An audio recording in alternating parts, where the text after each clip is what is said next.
Start, we would like to acknowledge the traditional owners of country throughout Australia and recognise their continuing connection to land, waters and culture. And we pay our respects to their elders, past and present. I'm meeting with you all today on Camaragal land, and I welcome you to acknowledge the land on which you meet in the chat. Just a few housekeeping issues before we get going.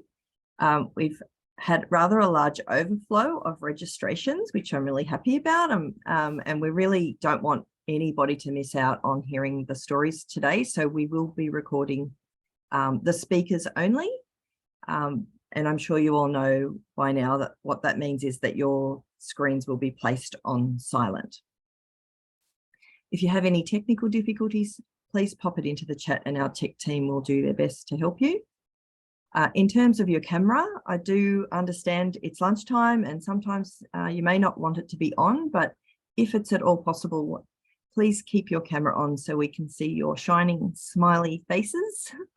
And just keeping in mind that today's forum is about community, sharing stories and connection. And it's much nicer for our speakers to see you too. I'd now like to introduce you to Cecile Sullivan-Elder, Family Advocacy's Executive Officer. Yeah, thanks, Leanne. Can everybody hear me okay? Yeah, wonderful. Look, a really warm welcome to everybody and thanks for taking the time out of your busy lives to be here with us today. The education of students with disability and their future pathways is of great interest to the work of Family Advocacy. And for many of you that have been associated with the organisation for some time, you'd know that many of the things that we challenge, discuss and work to progress have been raised by families many times over New South Wales. Families attempting to do the best that they can do to support their young family members to get a good educational experience alongside all other kids. The organisation, I think, has had the privilege to work alongside these families for over 30 years now. I think it's 32. And it's given us great insight into the leadership within government as it comes and goes, and the change tactics applied with the constant movement of leadership, pointing strongly towards that lack of clear direction and lack of sound strategies to holistically improve the educational circumstances of students with disability. Several generations of family now have experienced firsthand the impacts this has had on their loved ones, both whilst at school and after leaving school. Our role as an advocacy organisation is to not only raise these issues with government, but attempt to support government towards progressive and necessary change, and with the interests of young people with disability at the heart of this change. The nexus between inclusive education and employment is a big one. We don't have to tell you how bad the stats are in relation to young people with disabilities moving into employment, both whilst at school and post-school. As an organisation, we firmly believe everyone is able to be educated together and everyone is able to contribute in a fairly paid employment role. Of course, this may take some more considerations and support for some, and that's okay. The point is that it's achievable.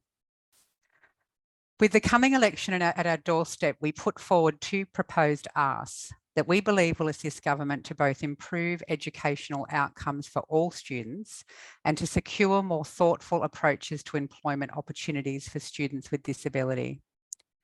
A 10-year roadmap has been produced through the Australian Coalition of Inclusive Education, with the roadmap identifying the key areas where the change is required and the time considerations to do this thoughtfully.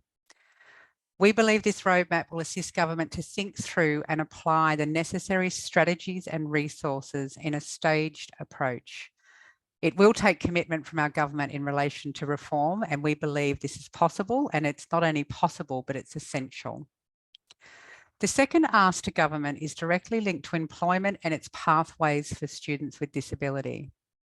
Young people with disability are very underserved in relation to meaningful employment opportunities whilst at school.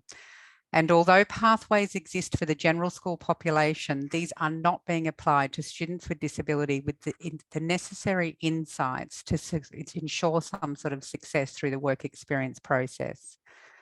We believe that the key to greater success is in the use of a thorough discovery process as it sits within the customised employment framework. This process, amongst many benefits, catches outdated low expectations on the possibilities often not afforded to this group of students. When we are proposing that this starts as a pilot and then moves to implementation after the pilot stage across New South Wales state schools.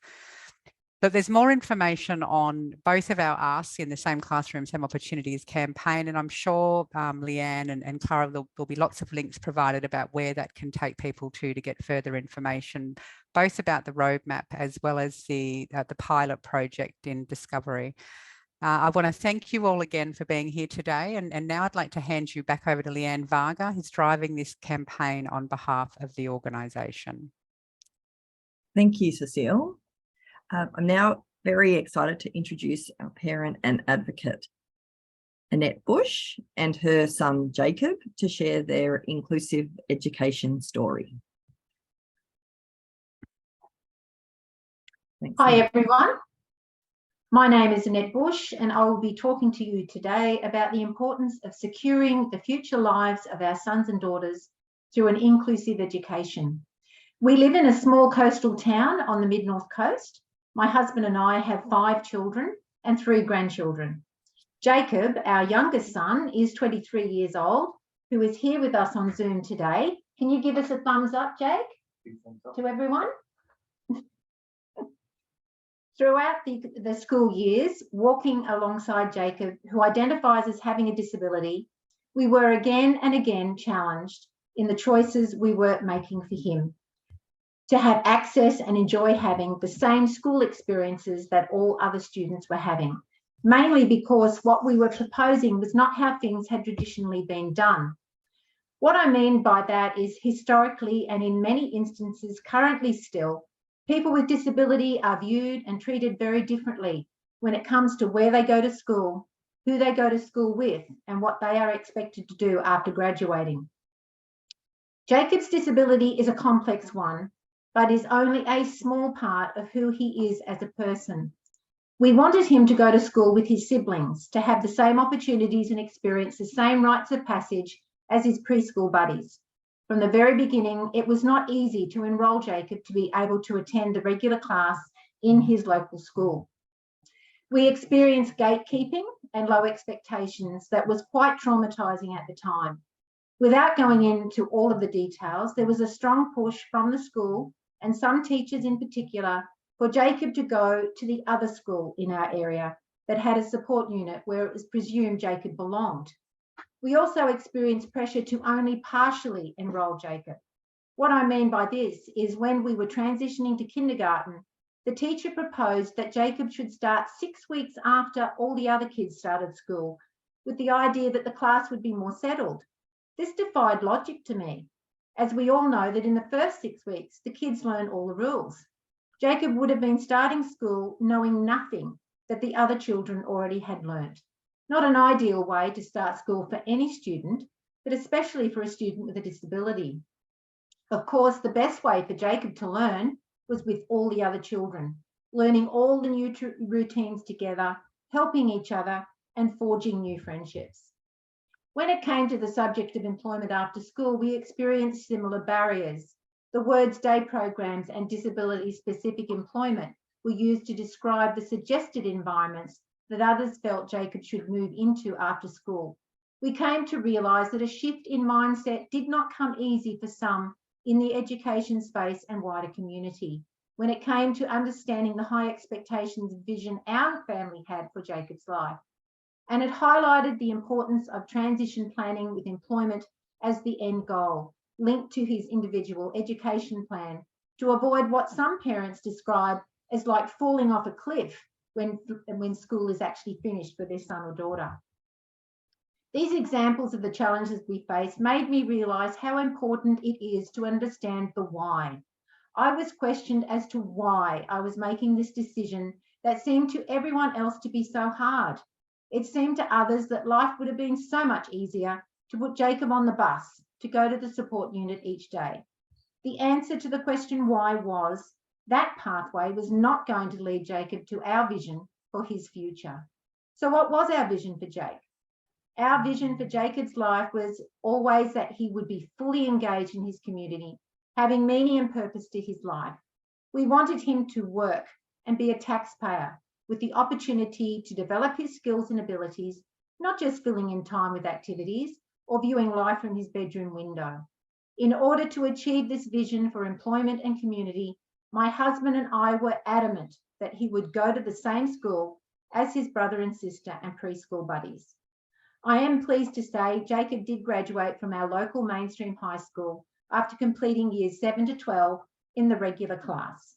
Jacob being in the regular class meant he was invited and participated in everything: excursions, carnivals, plays, and dancing, and importantly, work experience. Fast forward to adult life, Jacob has a very full and enriched life, doing all the things a young man of his age does. Jacob has many valued roles. He is a Woolworths employee, which after the pandemic, he was classified as an essential worker, small business owner of a coffee trailer managed by his sister, coffee trailer volunteer, assistant caterer, his quiches are pretty good, a surfer, a surf club member, where he joins in competitions every 6 weeks or so, a churchgoer, a hip hop dancer, gym and music enthusiast, and a much loved brother and uncle. I would now like to share a short video where Jacob has shared his views on what being included means to him. What? Yeah. Oh, yeah.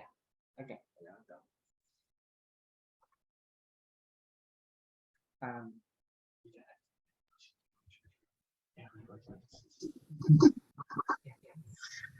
My name is Jacob. I'm 20 years old. Where I was at school, I loved to sing. And my friends, Max, Georgia, Bell, and Daniel, I like and going to the same as school.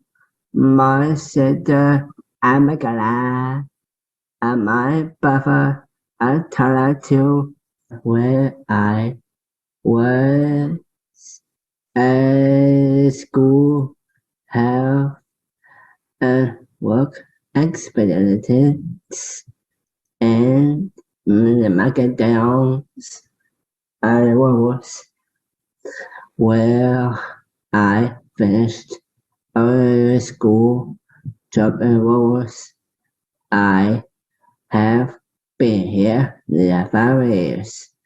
My community knows me. I like that pastel. Thanks so much, Jacob, for sharing that. You can hear a few of the benefits of being in the same classroom as his peers had in providing Jacob with a secure future.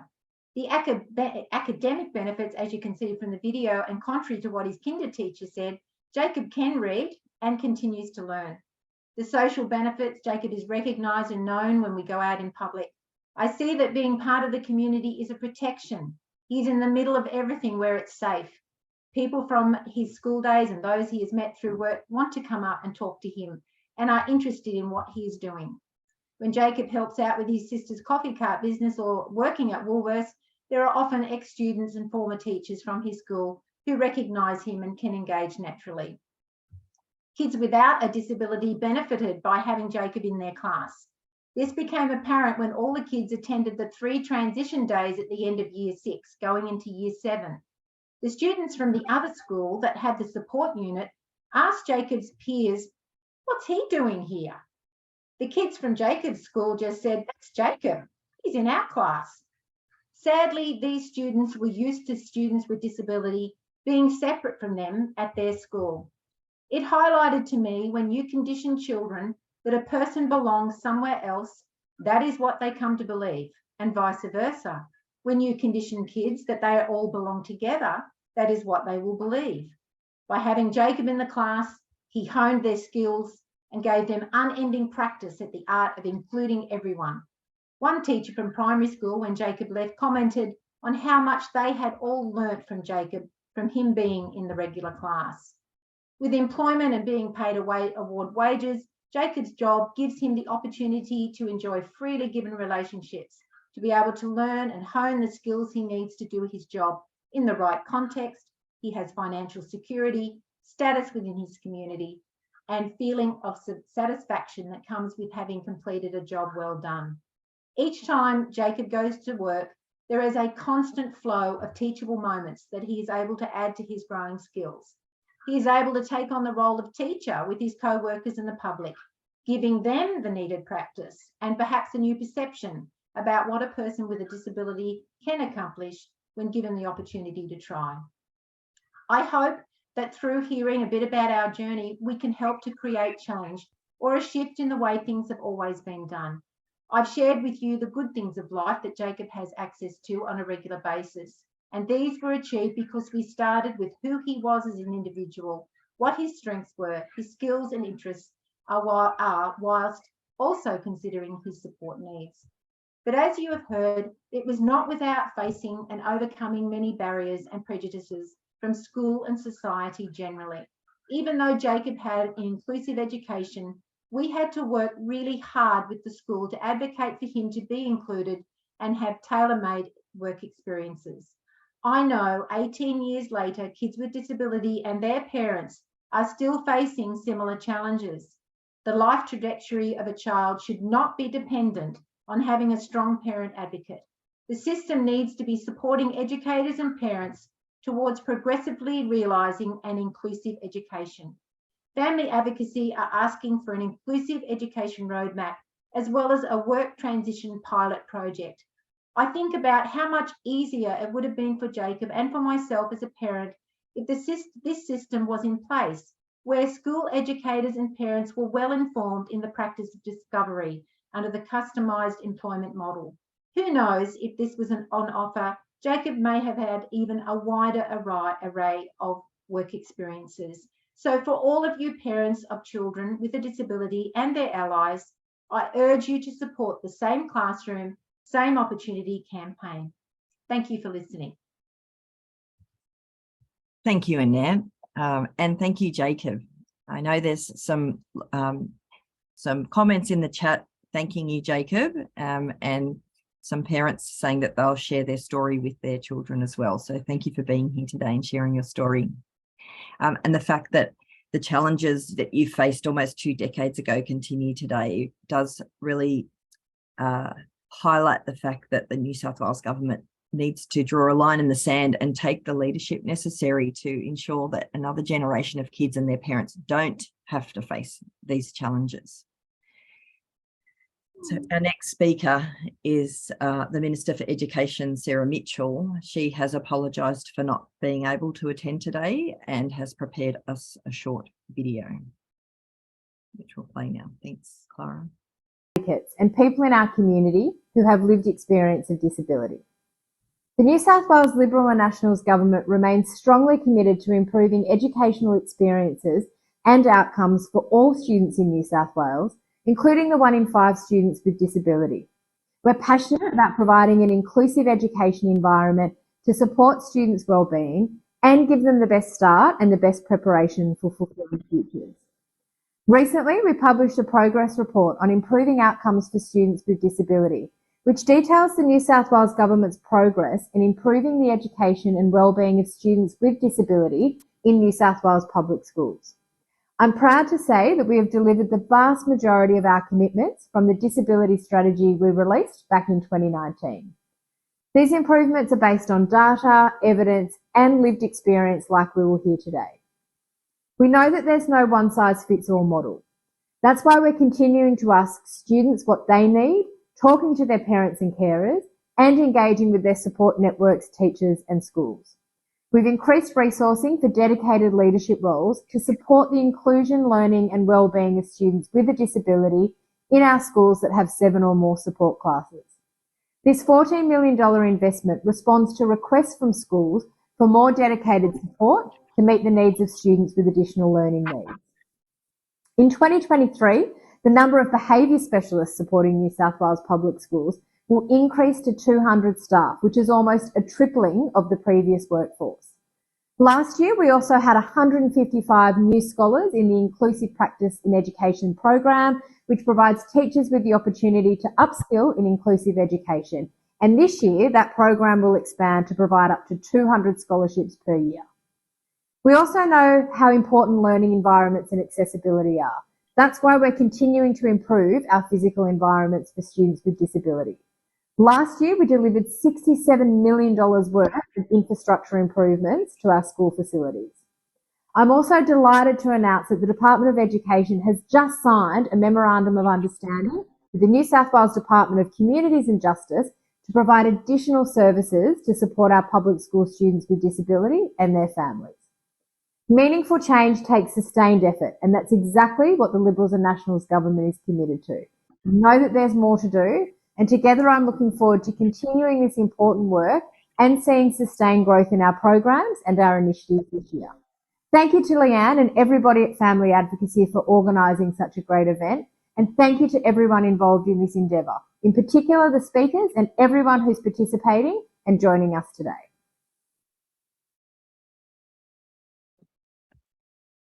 We thank Minister Mitchell for sharing her insights and acknowledge that there has been some progression under the disability strategy in improving the system to support students with a disability. However, we know there clearly continues to be a misalignment of what New South Wales needs to be a fully inclusive education system. And this is outlined in the roadmap that has been created by the Australian Coalition for Inclusive Education. I'm very pleased next to introduce you to Abigail Boyd, who is the disability spokesperson from the Greens, and she's here with us live, so that's exciting, and she'd like to say a few words. Thanks, Abigail. Yeah, thank you. Thanks, everyone. I hope you can hear me well. I'm actually here on Ngunnawal country in Canberra, midway through New South Wales, visiting various different communities in the context of the state election. So yeah, apologies if I'm not coming through as clearly as I might otherwise. I guess I wanted to just say a little bit about myself. So I am the Greens portfolio holder for disability. It's something that's close to my heart, but particularly this issue as well. As an autistic person with 2 autistic children, I've had this experience. I was really shocked when my eldest got to school age and we were faced with the decision of basically sending her to a special school away from everybody else, or we were told that perhaps if we spent like $40,000 we could get some sort of assistant to go in with her to an ordinary sort of classroom in order to be with the other children. And to me this was the most shocking thing. I couldn't believe that was the choice that we were being given. So it's also shocking then as a parent to go and see the different level of facilities that are provided for children with disability depending on how much money you've got. And you all know this, you can go to some of the best private schools and suddenly there's whole teams of people who are dedicated to making sure that your child can be getting the best out of their education in the same classroom as everybody else.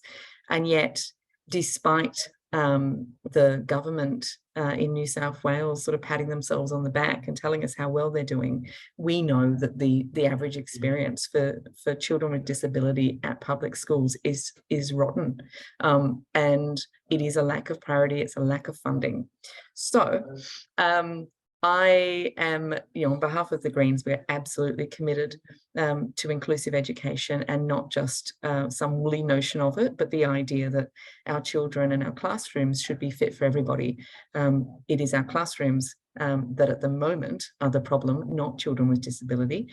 And I know from speaking with teachers and unions that they really want to also have the best for children. They are under-resourced, and I understand that, and it does come down to resourcing, but it also comes down to cultural change. There is still this this culture that our children are the problem. rather than the system. And we know it's the system. And if I have to choose to defend any of the people within that system, the government, the teachers, anybody else, or the children, I will be defending and advocating for those children. So we're very committed. We absolutely love the package that's been released. We are in full support of all of the asks around this. And I guess it's so important, because we have seen time and time again that we have just conservative politicians in particular. Like, I sit on at the Education Committee in New South Wales with Mark Latham as the chair, so you can understand what that's like. But this, again, this idea of it being somehow the children's problem, and if we just exclude children who are different from schools, then everybody would find it a lot easier to teach. This is nonsense, and so it's really vital that people like you are absolutely continuing, and I know that you are, being quite dogged with your approaches to politicians to convince them of how important this is, because it's the only way that we're going to get them to take it seriously and have priority. I've talked for too long, but yeah, I just want to say thank you very much for all that you do. Yeah, the Greens are fully by your side. Thank you, Abigail, and really appreciate you sharing your personal story. And highlighting the need for cultural change, which we all know is needed. And I can see there is a comment there that it's so important for us to know that there are parliamentarians who understand. So thank you. Our final speaker is Julie Charlton. Julie's packed a lot into her life so far. We'll be showing you a photo in a few moments. You'll see that she's about to throw a shot put at the Commonwealth Games. She's an elite para athlete and coach. She's studying Bachelor of Sports Coaching and Management.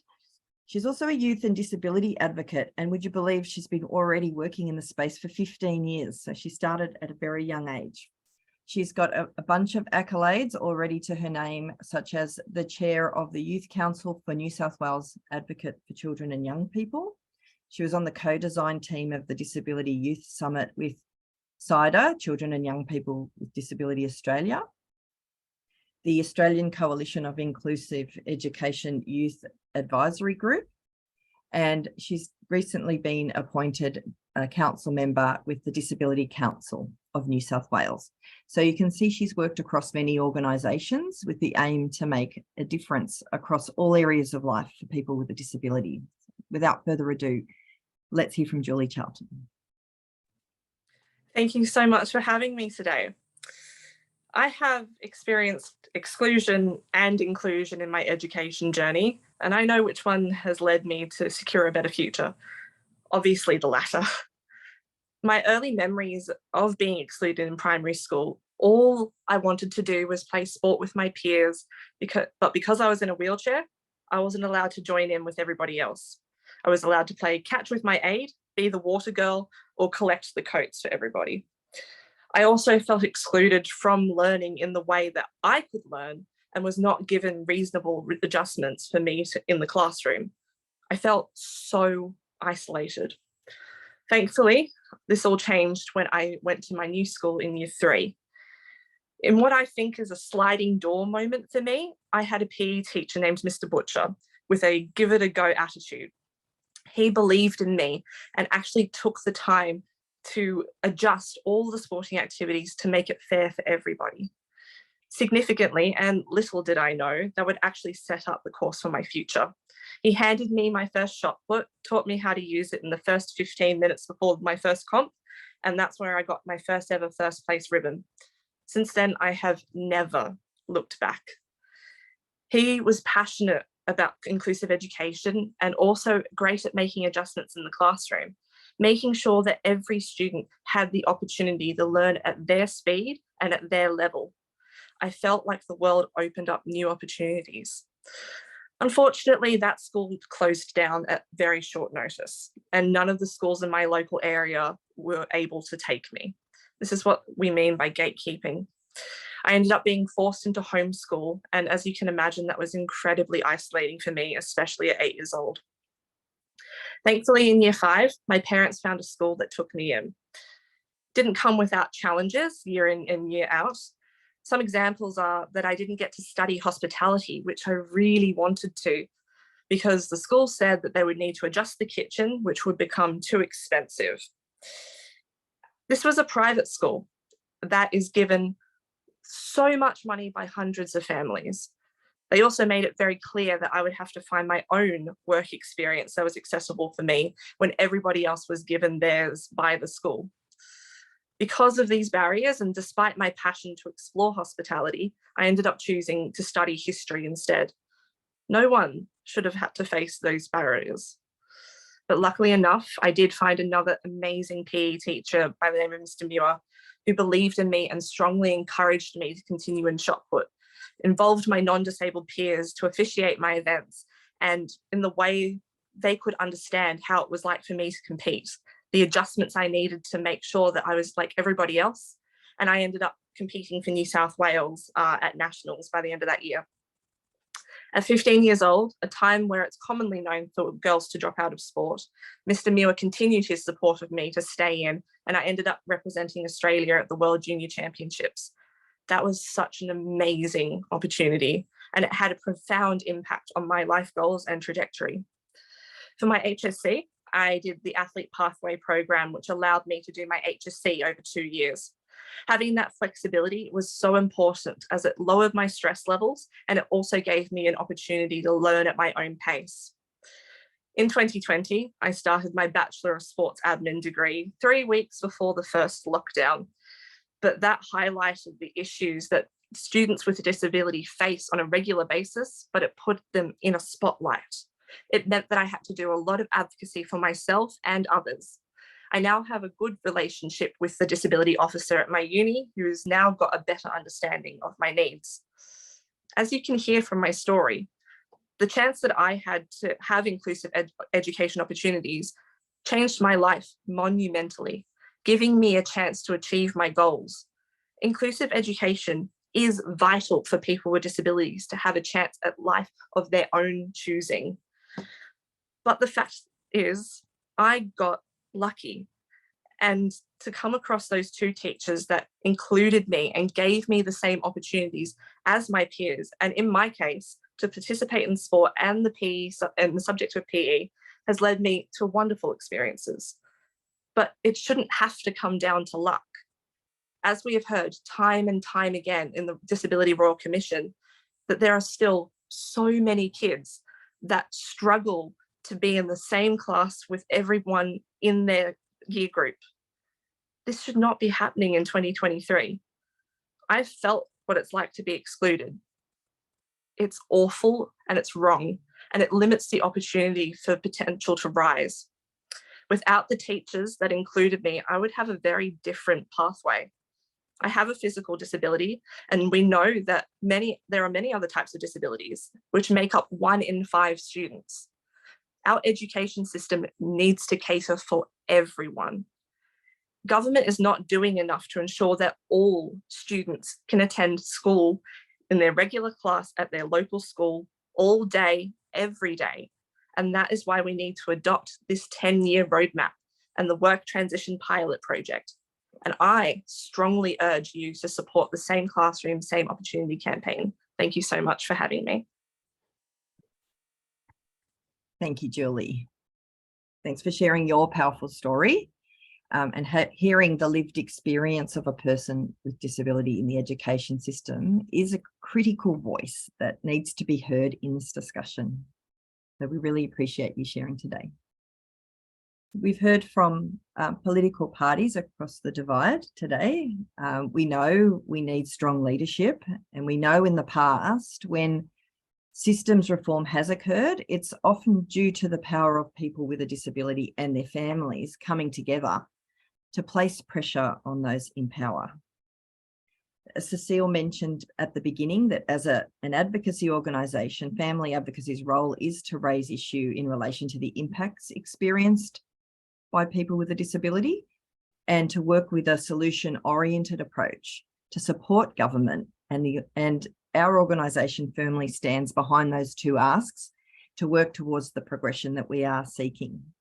So right now we have a call to action. So we ask that every one of you sign the petition to the Minister for Education and the Shadow Minister for Education to obtain their commitment to develop an inclusive education roadmap and invest in a work transition pilot project so that we can progressively realise inclusive education in New South Wales. The link should be in the chat, but if you don't get a chance to do it now, shortly after this forum, you will receive an email with the link to the petition. And we also ask you to pass this on to your friends and family. The more signatures we get, the louder our call to action becomes. If you can get just one more person to sign the petition, that will double our numbers overnight. If you get 10, well, I'm not great at maths, but I think we'll get 10 times more. But I really encourage you to do that. Take that action. It's already been set up in a site where you can, the email is prepared. And so it should only take a minute or two of your time. Through a strong alliance of us as a community working together, we can succeed in creating a New South Wales where all students have access to an inclusive education and can attend the regular class at their local school all day, every day. Thanks everybody for listening to us today. Thanks for being here. And please take action. We really need your help. We need you to shout loud and clear. And the petition, I can see the petition link is in the chat. So if you can go there right now and do it right now, that would be fantastic. Thank you, everybody.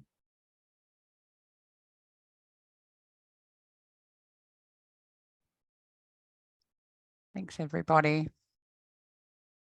Have a great The power of 10. Yeah.